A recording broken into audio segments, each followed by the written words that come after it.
They drink, they fornicate, they do all the things that all human beings do. So it's not a question of religion.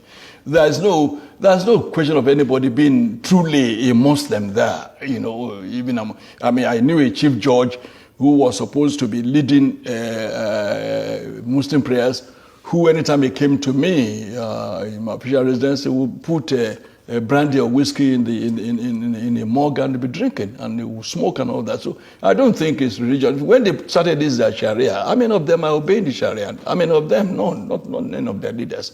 So it's not religion per se, but they use religion to deceive people and say, Hausas were not Muslims at all. So they say, well, let's give you a superior religion, we'll give you Islam. But that didn't apply to the South, because we've had Muslims in Yoruba land even before 14th century. So truly, what we are fighting against, or what is going on, is clash of culture. And civilizations. And civilizations. That's right. Not really the Fulani versus the Igbo, or the Fulani versus the Yoruba. No. It's clash of civilizations. Yes, clash of civilizations and clash of cultures. Yes, you're right. That means we have not really integrated as a people. Never. We have never been. So the word the Nigerian people is a fallacy. Is that what you're saying? Yes. Because, again, in those days, you will say, there have always been Igbo markets, Hausa markets in Enugu. There have always been Sabos in Shagamu. But those Sabos were occupied by Hausas. Hausas are peaceful people. We traded in Kola North. We did even the few Fulanis that came with them at that time, when you had a Sabo in Shagamu or in Ibadan here, they would still look for one Fulani man and make him their Seriki. How did the Hausa accept they were subdued.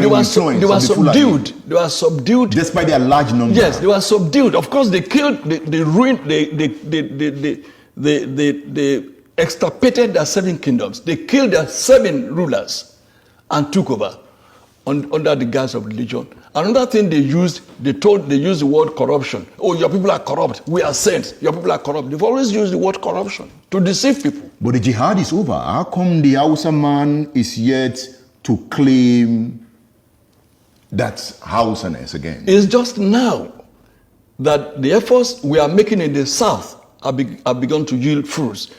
You will be surprised to hear that now in Hausa land, we now have Hausa Christians. Never had that before. Never. You now have Middle Belt Forum that are saying we are not Northerners, we are Middle Belters. We are not Northerners. Don't call us Northerners. Now, when you see a Jukum man or you see a Lantan man and you say you are Hausa or you are Fulani, he will be angry. He may even draw his dagger. Don't call me Fulani. I'm not Fulani. I'm not Hausa. What we did not know until recently is that when you call a Fulani man Hausa, he will be angry. He will say Banzani. Because he knows that I'm superior to Hausa. How can you say I'm Hausa?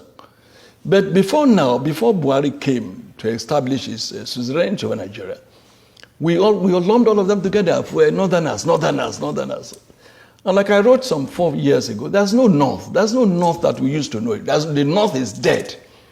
There's nothing called North anymore. So there's a Fulani now standing on his own. He's standing on his own. There's no more North.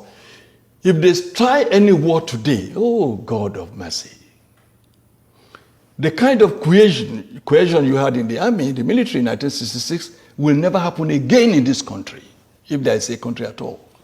You will not find a Hausa soldier now, an Igbo soldier going to Enugu to kill a fellow Igbo. You will not even find an Igbo soldier coming to Ibadan to kill a Yoruba man, or a Yoruba soldier going to Enugu to kill an Igbo man. It will not happen again.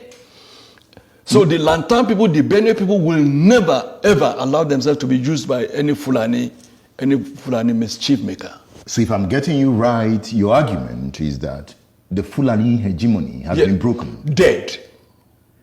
If the Fulani hegemony has been broken, yes, does it mean that the social structure of Nigeria is about to witness a very hard hit that will lead to a new Nigeria? Yes, for those who agree with you to the extent of the fact that there are still some people who want a Nigeria, a group that I don't belong to. But for such people, yes, with the weakening of Fulani hegemony, there could be a Nigeria that will integrate the Suba Fulanis, the town Fulanis, and still reconstruct, rebuild, and then have a Nigeria that should be. But I, as a person, as Tola Deni, believe that it will take probably 1,000 years to change the mindset of a Fulani person whose philosophy is kill, maim, rape, send away people from their land and let me occupy it. That is the bush Fulani. It is the bush Fulani. Not the town Fulani. Not the town Fulani. And the town Fulani is more in number. No! The town Fulani is less than 1%. How did you get that figure? Oh, go and find out. Let them allow a sense. Who are the town Fulani? There are very few. The ones who have in Abuja. Or the few that dot spaces in Sokoto. I'm sure that that Sokoto, as we speak, is not a Fulani town. Is it not? No, that's a mistake we make. Zamfara is not a Fulani town. There are more houses in Zamfara than Fulani. There are more houses in Kano than Fulani. But the Fulani govern. They are a town. They are in charge. Yes, so it's their town. Yes. By subterfuge, by cunning, by crookedness, by all sorts of gimmickry. Or by integration. Not integration, by intimidation.